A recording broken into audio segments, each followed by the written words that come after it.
Kalau untuk vape sendiri gimana dok? Ada efek samping nggak dok? Sekarang ini ada peralihan. Cuma masalahnya di vape ini ada kandungan zat. Jadi ada dari jurnal, namanya jurnal CDC. Jadi intinya dari jurnal itu ada penyakit baru karena vape.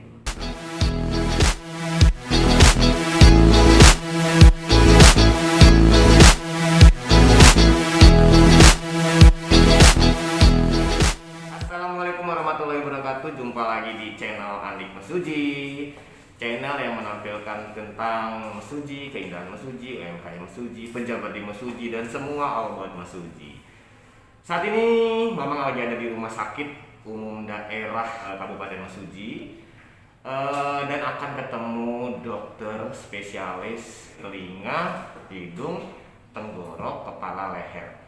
Bila kamu masih menonton video ini saat ini, Mamang masih merokok, akan berusaha untuk berhenti merokok. Untuk lebih meyakinkan Mamang tentang kesehatan, kita akan ngobrol-ngobrol dengan Dr. Bara, spesialis THTKL, tentang efek merokok pada saluran hidung, tenggorokan, kepala, dan leher, atau bagian-bagian lain yang terpengaruhi.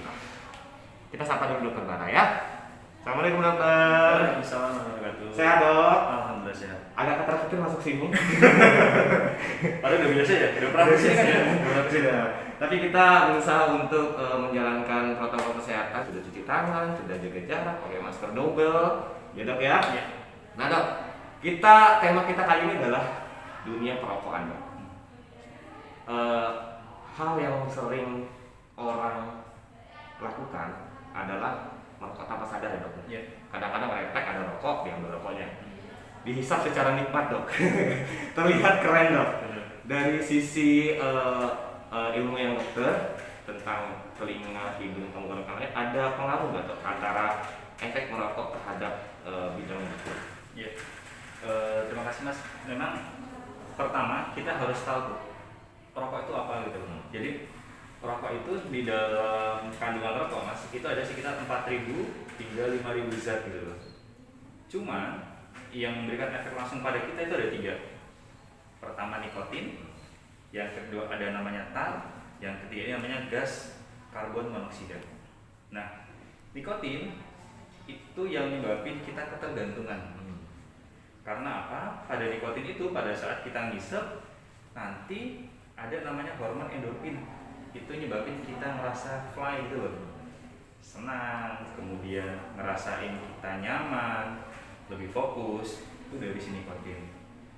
Semakin tinggi kadar nikotinnya, semakin orang itu merokoknya semakin sering. Jadi ada orang yang merokok misalnya sehari sebungkus, ada yang 2 bungkus. Berarti tergantung dari kadar si nikotinnya ini.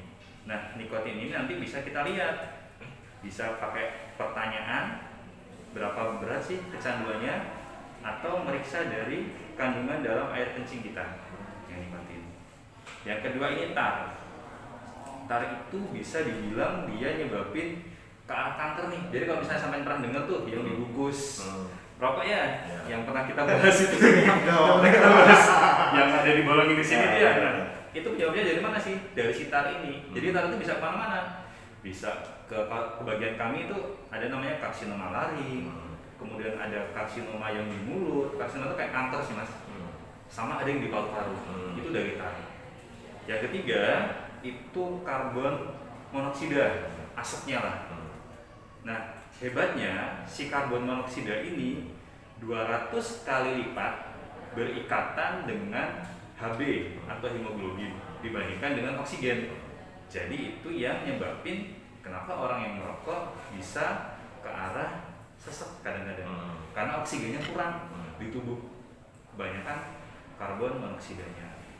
Kalau kaitannya nanti dengan telinga, hidung, tenggorokan, yang pertama bisa itu tadi mas, ada kanker di bagian leher.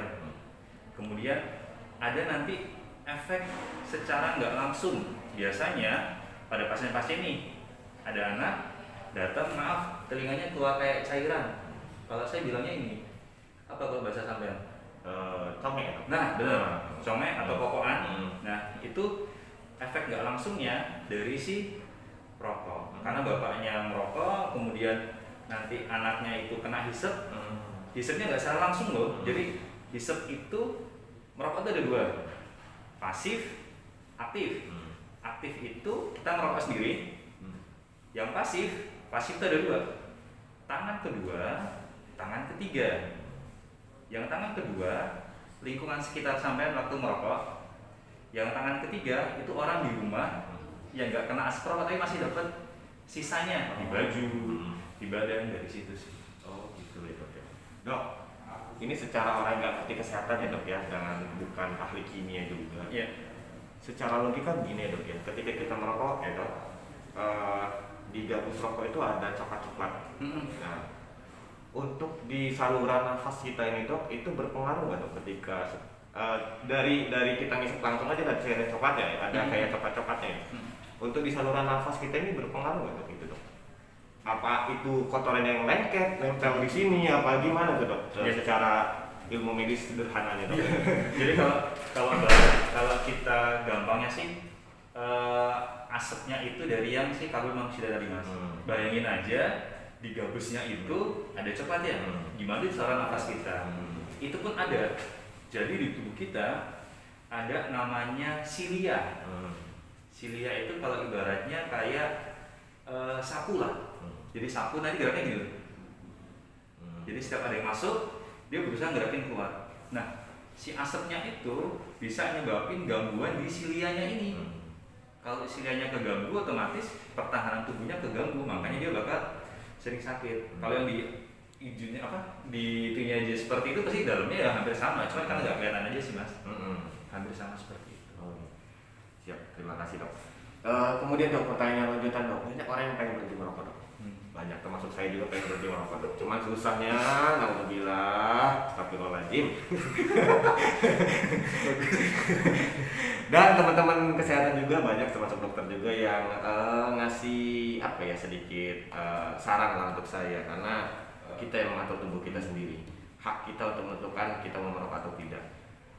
Saya juga pengen sebenarnya untuk berhenti merokok, cuman ada rasa ketika saya pernah coba untuk 6 jam berhenti merokok dok, itu seperti tangan seperti kayak kebas, apa sih bahasanya kebas ya kalau kemudian kayak gemeter, tremor sedikit, terus rasa ketakutan dalam pikiran kita, waduh kalau nggak merokok ini enak banget nih gitu.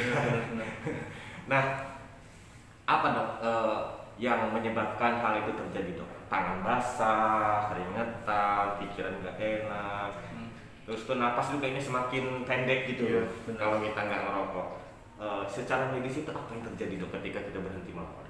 Iya, sebenarnya itu hampir sama kalau kita menggunakan namanya obat, nanti dia ada namanya kayak withdrawal syndrome, jadi kayak efek nagih. Itu tadi, itu karena pengaruh dari si nikotinnya. Gampangnya gini mas, kita makan sehari 3 kali, 1 piring, pagi, siang, malam lah ya, atau sore lah ya gitu. Nah, di saat kita tiba-tiba besok harinya kita berhenti, efeknya seperti apa? Langsung ini kan berefek banget toh. Biasanya kita 3 piring, tiba-tiba nggak ada asupan sama sekali. Jadi memang paling bagus sebenarnya kalau misalnya mau berhenti bertahap. Jadi 3 piring, jadi 3,5 piring, besok turun lagi. Jadi lama-kelamaan reseptor nikotin yang ada di kepala kita dia berkurang. Dan itu memang sulit. Berhenti merokok itu sulit beneran. Hanya orang-orang yang mau membuka pikiran kalau merokok itu efeknya nggak bagus. Kalau merokok bagus, kenapa orang-orang nggak ngasih ke anak sama istrinya? Kalau bagus loh, ibaratnya Nisa dapat roti dari punya sampean, rotinya enak tuh, anak istri saya tak kasih. Tapi kalau orang mikir rokok itu bagus, harusnya anak istrinya dikasih. Biasanya kayak merokok bareng gitu kan, terus tuh lagi nonton sinetron di rumah, merokok bareng gitu kan, enak gitu. Terus yang kedua, biasanya kalau ingin berhenti merokok, hindari kumpul dengan orang-orang yang merokok. Kan ada istilah kopdar, kopi darat atau kopi bareng gitu kan.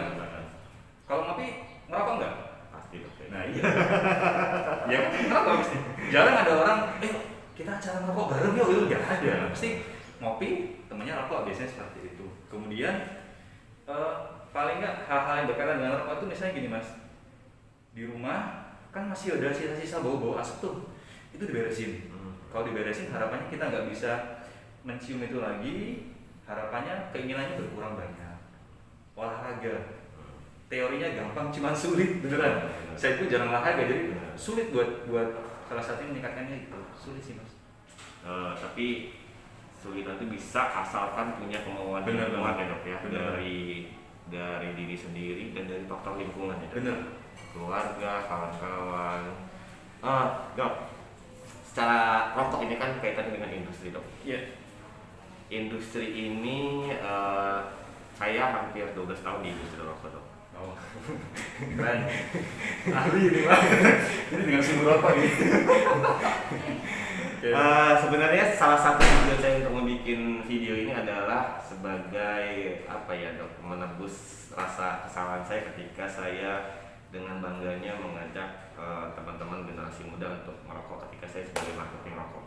Secara tidak langsung dok, di dunia rokok itu sasaran tembak kita sebagai target market adalah anak-anak generasi muda dok.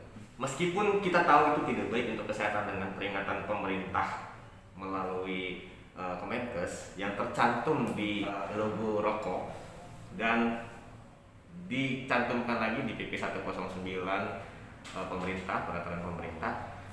Secara medisnya teman-teman ID atau bidang-bidang kesehatan organisasi itu bagaimana dok untuk memperlambat akses generasi muda untuk merokok dok? Ya, yang jadi PR kita bersama ya buat generasi muda sih. Kita tahu sendiri teman-teman kita yang masih generasi muda itu mereka sangat labil, ngikut tren nih. Jadi kadang-kadang kalau misalnya wah nggak keren nih, kalau nggak merokok bukan geng saya nih. Nah belajarnya dari situ sih. Memang kalau dari dinas kesehatan itu biasanya kami ada acara rutin kalau sebelum ini ya, sebelum si corona menyerang ini biasanya penyuluhan ke ini mas, ke sekolahan. Jadi tentang bahaya merokok itu seperti apa, bahaya tentang sex education seperti apa. Emang itu rutin seperti itu. Cuman memang yang berperan besar mereka kan hanya berapa jam sih di sekolahan? Lingkungan. Dan yang buat sedih itu role modelnya merokok. Kebanyakan anak yang merokok, orang tuanya merokok. Kebanyakan seperti itu gitu. Dulu bapak saya merokok mas. Dari saya kecil sampai SMP. Alhamdulillahnya waktu itu beliau batuk, berdarah, habis itu SMA-nya, pas saya mulai SMA berhenti sampai sekarang. Gitu. Jadi emang harus ada faktor yang menyebabkan seseorang untuk berhenti. Kalau bahasa sih harus berazam ya, jadi kayak niatan yang kuat. Niatan kuat, bismillah, keluarganya dukung, bagus. Cuman bertahan. Jangan berhenti langsung, itu efeknya malah lebih horor dibandingkan bertahan. Emang harus bertahan. Kalau remaja sulit mas, harus lingkungannya sendiri yang di lingkungannya si remaja itu sendiri sih masalahnya. Nah dok, kalau untuk vape sendiri gimana dok? Ada efek samping nggak dok dari vape? Kalau orang ngomong kan lebih aman, bebas bebas nikotin dan lain-lain. Nah, kita nggak tahu nih vape itu efek sampingnya bagaimana untuk di kesehatan. Ya, bagus mas. Emang sekarang ini ada peralihan. Jadi ada perubahan gaya hidup dari orang yang tadinya merokok ke arah vape gitu ya. Karena mereka beranggapan di vape itu kan hanya ada nikotin nih, untuk tar sama karbon monoksidanya dia nggak ada. Cuma masalahnya di vape ini ada kandungan zat yang lainnya gitu loh, yang bisa nyebabin karsinogenik juga. Misalnya ada kayak formaldehid, kemudian di vape ini ada kayak model kayak pemanis ya yang harusnya kita telan tapi dia malah dihisap. Sebenarnya ada dari jurnal namanya jurnal CDC. Jadi intinya dari jurnal itu ada penyakit baru karena vape, namanya EVALI kalau nggak salah. Jadi e-cigarette vapor produce by apa gitu, pokoknya disebabkan karena si vape-nya itu sendiri. Tapi tetap memang untuk penelitian lebih lanjutnya dia belum sebanyak rokok. Karena kan kayak gitu harus jangka panjang nih penelitiannya. Kalau vape kan baru, jadi butuh sampel yang banyak, waktu yang lama gitu. Pokoknya intinya ya hampir sama dengan rokok sih mas. Itu nyerang kemana dok penyakit dari vape? Dia nyerangnya ke arah paru-paru. Oh, ke arah paru-paru. Paru-parunya juga serang. Sama sih intinya sisi liarnya tadi kena juga. Tetap sama, antara rokok sama vape tetap sama. Cuma memang kembali lagi ke diri kita masing-masing. Toh yang buat beli uang kita. Jadi ya kita punya tanggung jawab kepada moral diri kita masing-masing dan keluarga tentunya. Berarti mau vape, mau rokok, mau elektrik, mau sintetis, semua sama, tidak bagus untuk kesehatan. Pertanyaan terakhir nih dok, ketika kita perokok, seorang perokok dan kita mendapatkan suatu penyakit di rokok yang kita alami dalam diri kita sendiri, tanda-tandanya apa dok? Kita harus dapatkan pengobatan lanjutan dok, misalnya muntah darah dari efek rokok atau apa gitu. Ya. Kita harus ke rumah sakit ini, kita harus ke rumah sakit, kita pas kondisi seperti apa dok? Ya. Ini pertanyaan bagus sekali. kebanyakan loh. Jadi sebenarnya orang merokok itu mereka tahu mas tanda-tandanya. Betul. Bener kan? Betul. Ini pertanyaan retoris ini. Jadi nggak tahu jawabannya sebenarnya. Jadi karena kalau misalnya dia batuk tambah parah, dia itu yang dikasih ke rumah sakit. Tapi yang harus ditekankan, penyakit itu tidak serta-merta hanya dari rokok.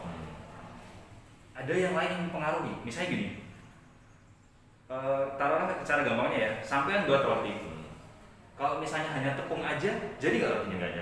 Nggak jadi. Harus ada gula, ada ragi, mungkin ada garam, terus ada sedikit cinta kali ya, biar rasanya lebih enak gitu kan. Terus butuh waktu. Sama dengan rokok ini, rokok pun butuh waktu.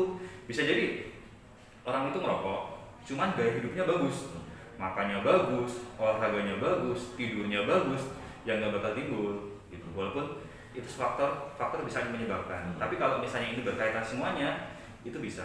Nah, kebanyakan yang datang itu kalau misalnya akibat rokok mas selama ini itu orang-orang yang udah sepuh sih, yang sudah tua seperti itu, ya biasanya badannya kurus, nafasnya sesek, kemudian kadang-kadang sampai batuk darah, dan itu biasanya kalau misalnya kita pemeriksaan lebih lanjut itu sudah ke arah kanker biasanya seperti itu. Makanya sedini mungkin, apalagi misalnya ada bakat orang tuanya, saudaranya, itu sebaiknya dihindarin karena udah ada bakat. Tapi tetap pola hidup yang sehat harus diberesin sama niatan tadi sih rasanya. Nah, dokter, terima kasih banyak dokter atas informasinya. Nanti kita ngobrol-ngobrol lagi. Siap. Tema-tema lainnya. Boleh. Teman-teman, ada istilah di Indonesia lebih tepatnya ya dok, merokok mati, tidak merokok mati. Ya. Bener ya dok? Cuman bagaimana adalah kamu bisa meningkatkan kualitas hidup kamu dengan hidup bahagia, sejahtera, ekonomi dapat, uang stabil dengan menghindari rokok. Merokok itu keren, tapi lebih keren lagi kalau kamu hidup sehat. Salam sehat, Adik Mas Suji, bye-bye.